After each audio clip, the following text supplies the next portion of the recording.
Tes Fitri dengan NIM PO 7124 Saya dari Prodi D3 Kebidanan tingkat 1 kelas A. Di sini saya akan melakukan pembuatan video mengenai alat pengukuran tanda-tanda vital atau TTV. Untuk yang pertama, di sini ada termometer. Alat ini digunakan untuk mengukur suhu tubuh. Untuk suhu tubuh normal itu 36 sampai 37. Dan biasanya alat ini diletakkan pada mulut dan ketiak dan tunggu sampai berbunyi dan muncul angka di layarnya. Kemudian ada tensimeter. Alat ini diletakkan pada lengan sebelah kiri karena lebih dekat dengan jantung. Untuk kegunaannya itu mengukur tekanan darah. Dan tekanan darah normal itu 120/80. Untuk selanjutnya ada jam digital. Ini kegunaannya untuk menghitung kecepatan detak jantung, nadi, dan pernapasan. Detak normal itu 60-100 per menit. Kemudian ada stetoskop. Alat ini digunakan untuk memeriksa suara dalam tubuh. Contohnya mendengar suara dada yang berfungsi sebagai saluran pernapasan. Baik, sekian dari saya. Wassalamualaikum warahmatullahi wabarakatuh. Assalamualaikum warahmatullahi wabarakatuh. Perkenalkan, saya Ria Ramadhani dari Prodi D3 Kebidanan kelas 1A NIM PO 7124 124 007. Di sini saya akan menjelaskan mengenai alat-alat pengukuran beserta fungsi. Baik, untuk alat yang pertama ada jarum infus dan avokat. Kedua ada set infus. Ketiga ada alkohol swab. Keempat ada bengkok. Kelima ada tourniquet. Keenam ada cairan infus. Ketujuh ada handsquan. Kedelapan ada namanya gunting perban. Dan kesembilan ada bak instrumen. Ke-10 ada tiang infus. Ke-11 ada tempat sampah steril. Ke-12 ada plaster. Dan yang terakhir ada transfusi set. Baik, masuk ke fungsinya. Oke, kita masuk ke alat dan fungsinya. Yang pertama ada jarum infus dan avokat. Untuk jarum infus dan avokat fungsinya sebagai pembuka agar silikon atau plastik avokat dapat masuk ke dalam pembuluh vena. Untuk avokat warna hijau ukuran 18G, fungsinya untuk transfusi darah, penggantian cairan, volume cairan yang besar, serta tindakan operasi besar. Kemudian untuk avokat pink, dia ukuran 20G, ini jenis yang umum, digunakan dalam dunia medis dan klinis. Kemudian ada avokat warna biru, dia ukurannya 22G, digunakan pada pasien lanjut usia. Kemudian ada avokat warna kuning, dia ukurannya 24G, digunakan pada anak-anak. Masuk ke set infus. Untuk set infus berfungsi untuk mengalirkan cairan dari botol infus ke tubuh pasien. Kemudian ada alkohol swab. Nah, untuk alkohol swab ini membersihkan area yang akan diinfus. Kemudian ada bengkok, berfungsi untuk wadah sementara yang digunakan untuk meletakkan gunting, klem, pinset, kapas, kasa yang telah terkontaminasi darah, kotoran, atau cairan tubuh. Kemudian ada tourniquet. Dia berfungsi untuk menekan aliran darah agar vena tampak dan menonjol seperti itu. Kemudian ada cairan infus. Dia digunakan untuk menggantikan cairan tubuh yang hilang dan mengoreksi ketidakseimbangan elektrolit dan menjaga tubuh agar tetap terhidrasi dengan baik. Kemudian ada Hans-Queller. Dia menjaga terjadinya infeksi, silang serta mencegah terjadinya penularan kuman, digunakan untuk keperluan bedah dan operasi. Kemudian ada gunting perban. Gunting perban untuk membentuk dan memotong perban tanpa menggores kulit. Kemudian ada bak instrumen. Bak instrumen dia wadah untuk menyimpan atau meletakkan peralatan. Kemudian ada yang namanya tiang infus. Nah, tiang infus ini dia menempatkan cairan infus yang terhubung dengan pasien. Kemudian ada tempat sampah steril. Nah, tempat sampah steril ini untuk membuang suntik maupun cairan lainnya. Kemudian ada yang namanya plaster. Nah, plaster ini berfungsi untuk mencegah infeksi dan kerusakan lebih lanjut. Dan yang terakhir adalah transfusi set. Transfusi set berfungsi untuk menyalurkan darah atau komponen darah dari kantong ke dalam pembuluh darah pasien. Dia seperti ini.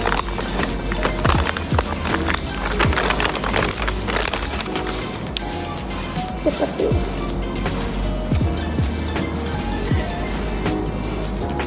Baik, itulah pengenalan alat beserta fungsinya. Saya akhiri, wabillahi taufiq wal hidayah. Wassalamualaikum warahmatullahi wabarakatuh.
Aquades.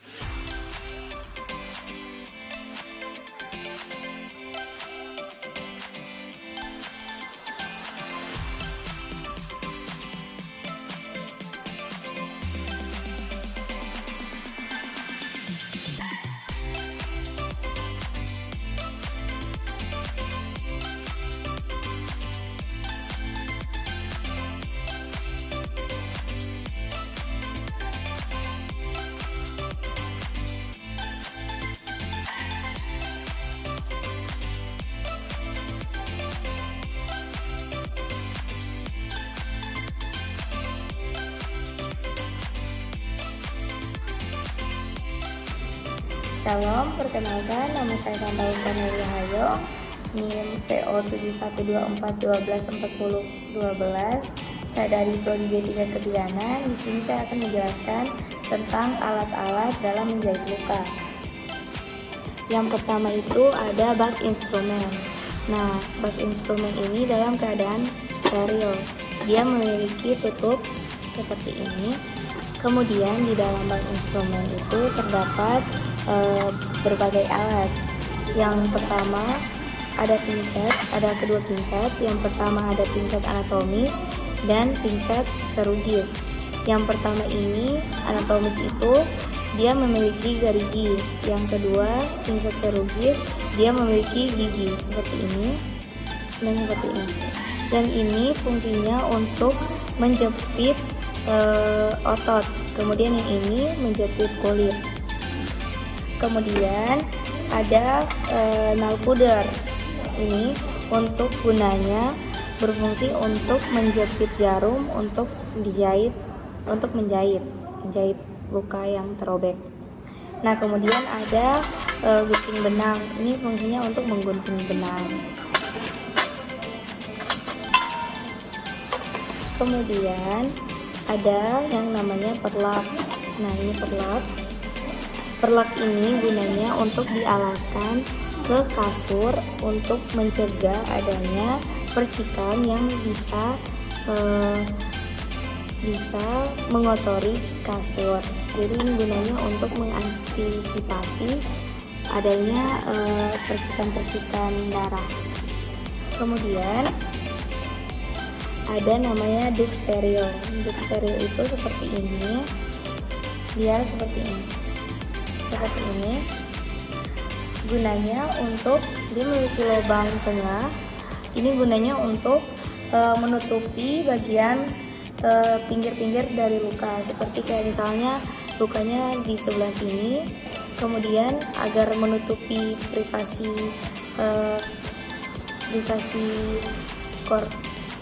klien, kita menggunakan ini untuk menutupi sela-sela dari bagian luka. Kemudian ada kom. Kom itu ini tempat betadin. Untuk tempat ini namanya kom besar. Ini untuk tempat betadin, menaruh betadin. Kemudian ada namanya ini spoid 3 cc. Ini seperti ini. Dan ada juga namanya ini lidokain. Ini isinya anestesi alami, anestesi untuk gunanya untuk membuat ibu tidak atau klien kita tidak merasa kesakitan saat dalam menjalani penjahit luka, sementara dijahit, untuk menghilangkan rasa sakit. Kemudian ada korentang beserta alatnya. Korentang ini fungsinya untuk mengambil barang-barang agar steril. Jadi kayak kita tidak boleh menggunakan tangan untuk mengambil barang. Misalnya seperti ini, kita harus mengambilnya dengan ini. Kayak seperti misalnya ini, seperti ini, agar tidak terkena langsung oleh tangan kita. Jadi ini steril, guys. Nah, ini dengan tempatnya. Kemudian ada juga betadin. Betadin ini gunanya untuk membersihkan luka. Terus ada juga alkohol, gunanya sama untuk membersihkan luka juga. Terus ada benang jahit. Nah, itu terbagi menjadi dua. Ada benang catgut dengan ada benang shader. Nah, benang catgut itu yang hitam ini gunanya untuk kulit. Nah, sedangkan ini benang shader ini dia yang warna kuning itu untuk menjahit otot. Nah, kemudian ada neck breaker seperti ini bentukannya. Ini gunanya untuk menaruh bekas-bekas bekas-bekas kapas atau bekas-bekas kasa. Ini bisa kita taruh di sini, namanya neck breaker. Nah, kemudian ada yang namanya Vipafix. Ini seperti ini bentukannya. Ini gunanya untuk menjadi plester. Cuman kan kalau plester yang seperti ini kan kecil. Nah, kadang-kadang kan luka itu bisa besar. Jadi untuk membuat dia cukup pakai ini saja. Ini bentukannya agak besar. Seperti ini bentukannya. Jadi ini itu plester besar namanya Vipafix. Kemudian ada kapas dan kasa yang sudah steril ya teman-teman. Ya seperti ini. Ini sudah steril, kapas dan kasa. Kemudian ada handscoon. Handscoon ini sarung tangan. Ini wajib ada dikarenakan kita harus steril dan tidak boleh menggunakan tangan. Tapi kita juga bisa mencuci tangan menggunakan wastafel yang sudah tersedia ataupun tempat cuci tangan, ataupun kita bisa menggunakan hand sanitizer itu untuk membersihkan tangan. Jadi bisa juga pakai handscoon, bisa juga kita mencuci tangan dengan air yang mengalir. Kemudian ada celemek, ini dia yang saya pakai. Ini gunanya untuk menghindari percikan-percikan darah dari klien ke diri kita. Bisa juga kita memakai APD lengkap, tergantung dari rumah sakit yang dari rumah sakit menyediakan. Kemudian ada larutan klorin. Larutan klorin itu kita buat sendiri. Dia dari itu buatnya 1:1 1:9. Jadi 1 Biclean dicampur oleh 9 air. Nah, itu jadi larutan klorin. Itu gunanya untuk mengsterilkan barang-barang atau alat-alat yang kita sudah pakai. Nah, kemudian ada juga gunting dan perban. Gunting perban ini dia seperti gunting perban. Dan ada 2 loyang. Kita harus menyiapkan dua loyang seperti loyang tadi. Kemudian kita harus menyediakan tong sampah. Ini tong sampah untuk menaruh alat barang-barang yang sudah tidak bisa dipakai 2 kali. Kemudian tempat cuci tangan. Sekian dari saya. Terima kasih.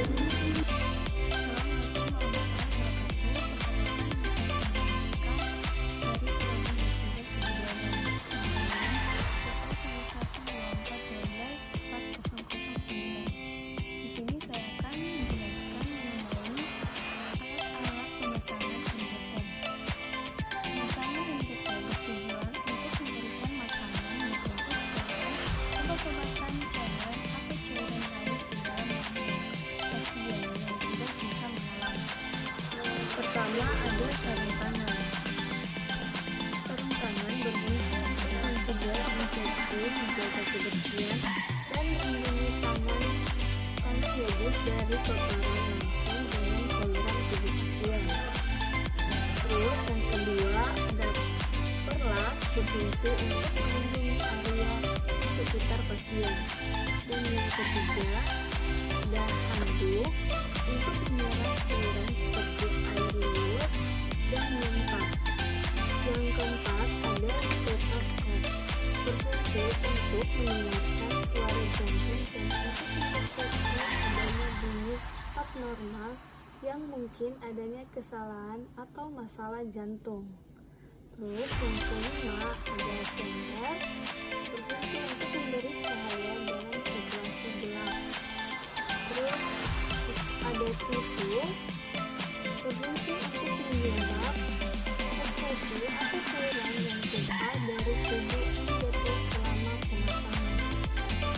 Dan yang ketujuh ada bengkok.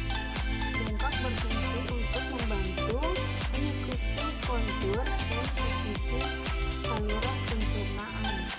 Terus ada plaster, berfungsi menempelkan tubuh endotel pada kulit pasien. Terus ada pelumas endotel, berfungsi mengurangi gesekan antara tubuh dan dinding saluran pencernaan. Terus ada saluran endotel,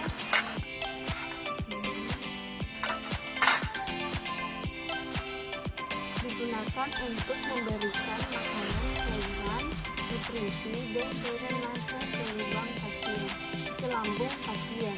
Kemudian ada pen, Berfungsi menutup kuning selang sampai ketika tidak digunakan.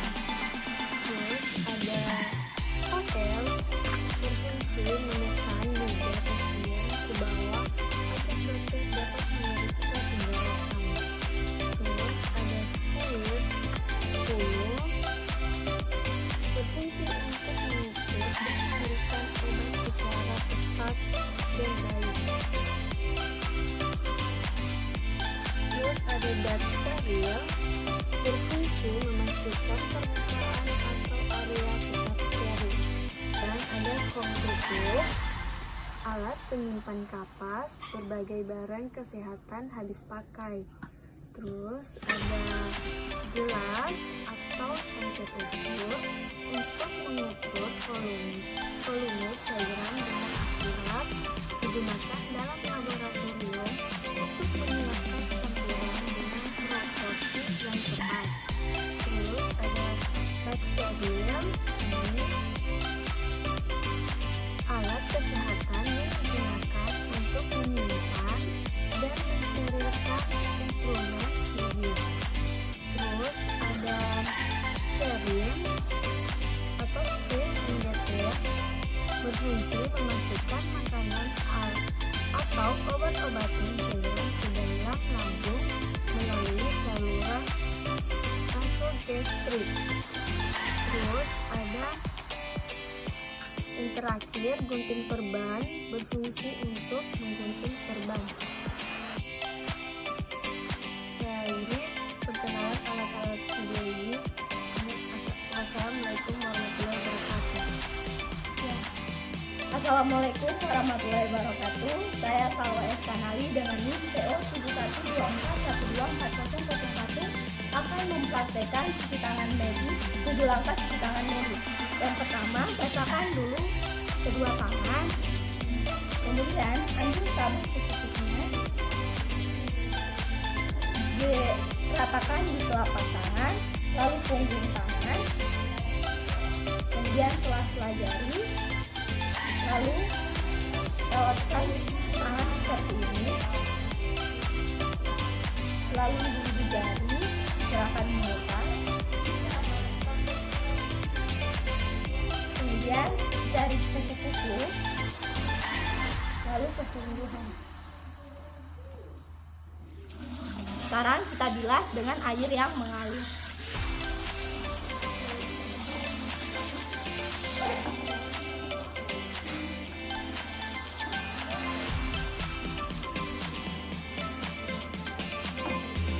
Sudah seperti ini, kita keringkan menggunakan tisu atau lap